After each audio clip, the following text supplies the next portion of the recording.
and the poor old pigs were fed, and they were out. No matter what he did, he could kick them, he could carve them, he could pull them down. What have I got to do? Why did we be thrown out? And he went off the stage entirely, and a man came the road, a local man. He said, "What's wrong with you, poor man?" "Oh, Jesus, what have I got? Why have I been thrown out?" "Shh, shh, shh." I said, "Shut up a minute. Why don't you go to Biddy?" "Biddy who?" "Biddy who? Yes, Biddy Early, of course. But and he had heard of Biddy. Sure, everybody had heard of Biddy. And he said, "Where is she?" "Over the road there, about 500 yards up the height there. Where her house is today, you know, where the ruins of her house are today. My pigs, look," he said, "I mind your pigs." There wasn't much minding in the pigs, they were down, and that was all about it. So he said, go on, you'll be in time." And he went, and lucky for him, it was early in the morning, and there was only 2 people ahead of him. No, it was later in the day, you know, he'd be taking his place in the queue, and he waited. And within maybe 10 minutes, he was the next at the half door. And there was Biddy waiting for him. Now, as you know, half doors, wonderful inventions. Obviously, a woman's invention, simple but complicated.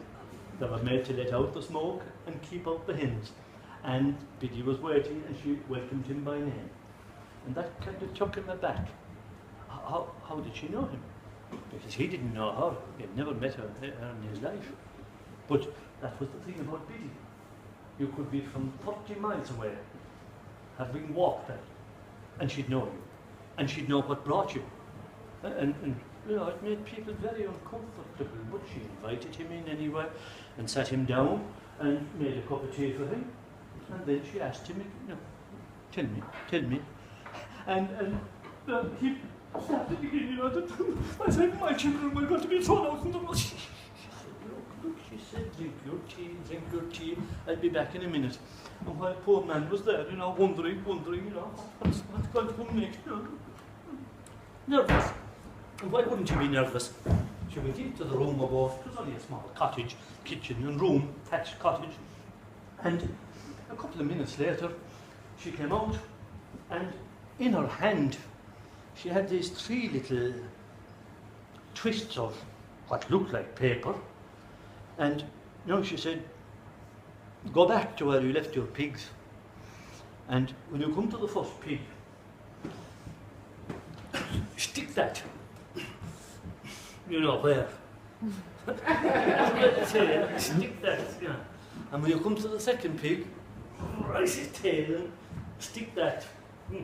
Now, you know, she didn't have to use any bad language. Biddy wasn't a vulgar woman at all. And your man was looking at this because he had heard of the kind of cures Biddy used to give, you know, and mostly it was a little bottle with water in it. And she'd explain to you how to apply it, you know, to the afflicted part, and maybe a prayer to say. This was a new one on him. But he knew something else, that she gave you 1 chance only, and if you didn't do exactly what she told you, no second chance, it was your business only. So, he put it in his pocket, and he thanked her very much, and she said to him, "Do what I told you, and you'll get to Limerick, all right." And now he put his hand in his other pocket as if to pay her, but she knew he had no money. She knew. She said, go on. And off he went, again thanking her, out the door, and he went back to where the pigs were, and the man that was so-called minding the pigs. "Well, do you meet her? What did she give you?"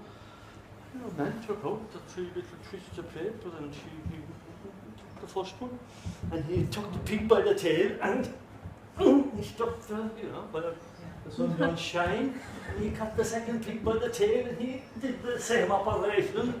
And those pigs that were thrown down like that, their ears sprang up, but the tails stood up like 2 ramrods, and up they sprang, and off like 2 greyhounds. And your man, Jesus, come back, and off after them, like a sprinter. He had to. No, Fatal village was only about a half a mile away. And The people were there going about that business in the morning, you know, getting buckets of water out of the well and that. And can you imagine it's the surprise when all of a sudden these two big pigs gallop into the village. Like, you wouldn't expect a thing like that. What's this? Into the village and out of the village. And a few minutes later, this man, stop the pigs, stop the pigs. So the pigs were gone. And you remember, he galloped out of the village after them. Oh, Lord Christ, the people thought it was an apparition they were after seeing. But on went the pigs. And now, as I said, the pigs took their own road, and it was the wrong road. Where did they go? Except out towards Broadford. complete, and utter wrong road entirely. And of course, maybe it wasn't. The pigs might know something that he should have known, but on went the pigs, and into Broadford. And like you know, no, maybe you don't, Broadford, there's a twist in it like that, and the old police station there on the left, and the pigs in and out, and the people of Broadford were more or less doing the same thing as they were in Fleadh, getting the water for the morning chores. And next thing, the two pigs galloped into town, and people, what? Again, the surprise and amazement at this. You don't see pigs galloping anywhere, usually, especially pigs like this size. And it was at least, 10 minutes before your man in after them. And you see my pigs? I pointed him out the Limerick Road and on after them. And your man now was losing his breath because he wasn't a young man no more. And by the Lord God, on out anywhere where the Broadford Hills with the pigs. And there's a straight stretch of road out there. And by the time he was coming into this, the pigs were going out that side. And finally, your man, I cried, Biddy, he said, "What do you have to do to me when you do that?" And what did he thought? Did you give me a three? He put his hand in his pocket. Let down the trousers and tied the third one to you know where. And by the Lord God, he had only barely time to collect up his trousers when the two legs went out from under him, and off he went like an Olympic sprinter.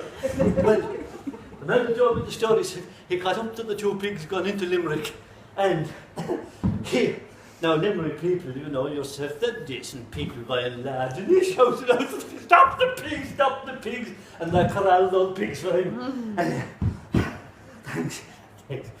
And he drove the pigs up to Shaw's baking factory, and one of the workers was above at the gate having a smoke, and he saw the three objects coming up and their tongues trailing along the ground, and he called out the foreman, "Son, come out here quick till you see what's coming."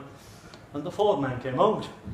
"Holy Jesus," he says, don't tell me, are they pigs?" he says, "or what?" "I don't mind that," says your man. "Are you buying today?" "I'm buying pigs," he says. "Why, are they pigs?" They were nearly gone blue now from all the running. He said, "I have rent to pay." "Give them their breath," he said, "and they'll be back to normal." Eventually they were weighed. Now, they had a lot of weight lost, I needn't tell you, after all the running. But in spite of that, he got a good price for them. He was able to pay not just his rent, but 4 months extra in advance, a thing he was never able to do in his life before. And it took a weight off his shoulders. And that man, even though he could have now, with the money in his pocket, he could have got the train back, but he didn't. He insisted on walking back all the way to Biddy Early's house. And by the time he got back, it was well out in the day, there was a big queue at her door, and he had to take his place in the queue. And a slow queue, I needn't tell you, because Biddy always gave plenty time to each person who came. It was like the AIB, the bank queue, or any of the other queues we have here in the bank, you know.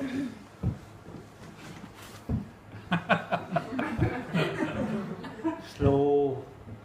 You know, the way banks are trying to get rid of individual customers now and automate all of us, every one of us, everyone. Go away.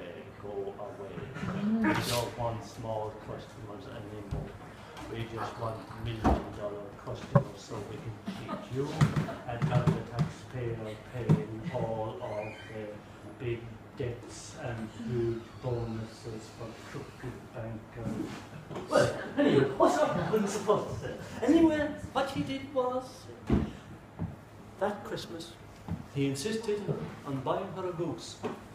A goose, mind, not a turkey, because turkeys are only a recent thing that came in from America. A goose, and took it back to her as a thank you. I don't know if she was thankful to him or not, but I'm sure she was. Biddy was that kind of person. But I think the story shows that Biddy Early had a sense of humour. And, you know, not a ha-ha sense of humour, but a sense of humour that helped people. And that partly is the reason why she's remembered to this very day.